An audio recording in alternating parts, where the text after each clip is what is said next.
Messi, Ronaldo, Philip লামদের মতো football গ্রেটদের ছাড়িয়ে যেতে চলেছেন আমাদের হামজা দেওয়ান চৌধুরী। বলতে পারেন মেসি, রোনালদো যা করে দেখাতে পারেনি সেটাই করে দেখাতে চলেছেন বাংলার ফুটবলের বরপুত্র।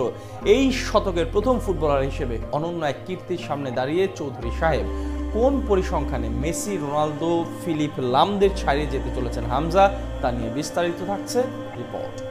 ইংলিশ ডেরার রঙিন আলো থেকে শুরু করে এই দেশের কুটকুটে অন্ধকারে তিনি হয়ে উঠলেন এক কবিতা, যে কবিতার প্রতিটি শব্দ আমাকে আপনাকে স্বপ্ন দেখায়।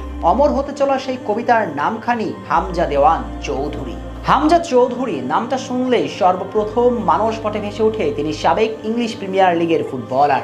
নতুন করে আবার তার বাহুতে যুক্ত হচ্ছে লেস্টার অধিনায়কের আর্মব্যান্ড। তবে এসব ছাপিয়ে হামজার বর্তমানে সবচেয়ে বড় পরিচয় তিনি বাংলার ফুটবলের রূপান্তরকারী ব্যক্তিত্ব।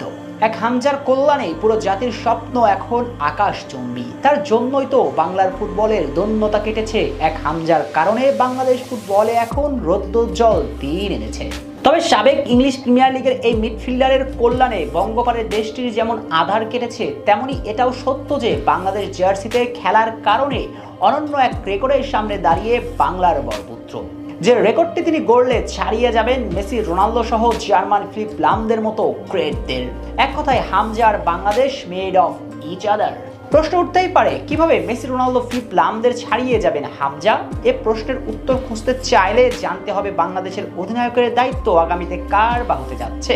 যদিও জামাল ভুঁইয়া এখনো বাংলাদেশের স্থায়ী অধিনায়ক নন, কিন্তু জামালের ক্যারিয়ারের সূর্য পশ্চিমে হেরে গিয়েছে তা তো পরিষ্কার। তাই আবেগকে পাশ কাটিয়ে স্পষ্টভাষী পরিসংখ্যান জানিয়ে দিচ্ছে, সর্বশেষ 3 ম্যাচে জামাল খেলেছেন মোটেই 45 মিনিট, অর্থাৎ ক্যাপ্টেন জামালের রিপ্লেসমেন্ট ভাবার সময় হয়েছে। আগামী 10 ম্যাচের মধ্যেই বাংলাদেশ পেতে পারে নতুন অধিনায়ক, আর সেই নয়া ক্যাপ্টেনের সম্ভাব্য নামটাই হামজা চৌধুরী। মাঠের ফুটবলে এখন অঘোষিত নেতাও তিনি বটে। সিঙ্গাপুরের বিপক্ষে ম্যাচে তিনি সেটা দেখিয়েছেনও। মাঠে রেফারির কিছু দৃষ্টিকটু সিদ্ধান্তের পর যোগ্য নেতার মতো করে ম্যাচ পরিচালকদের সঙ্গে বাঘ বতিন্ডায় জড়িয়েছেন। এমনকি ম্যাচ হারের পর পুরো গ্যালারির সামনে গিয়ে দর্শকদের হাত নাড়িয়ে অভিবাদন জানিয়েছেন।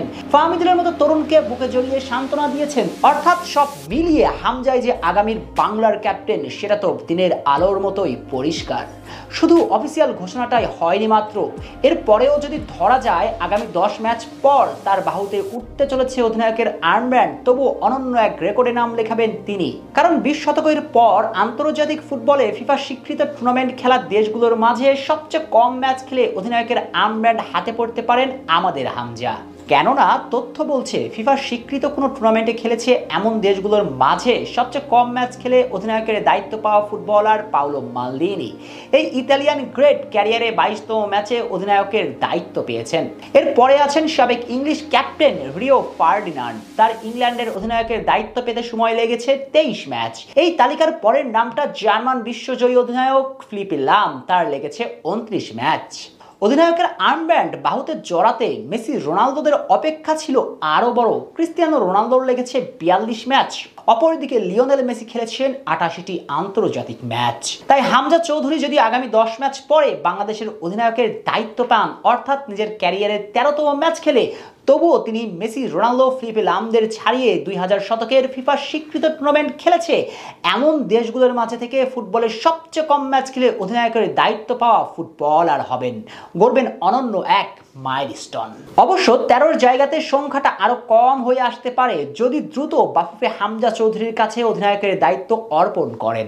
এক্ষেত্রে অবশ্য টিম ম্যানেজমেন্ট যখন মনে করবেন হামজা যোগ্য, তখনই তারা সেটা করবেন। টিম ম্যানেজমেন্ট পূর্ণ স্বাধীন, যেটা বেশ যৌক্তিক বটে। এখন দেখার অপেক্ষা কত দ্রুত হামজার কাঁধে অধিনায়কের দায়িত্ব অর্পণ করে বাফুফে, আর হামজা এই রেকর্ডের মালিক বনে যান।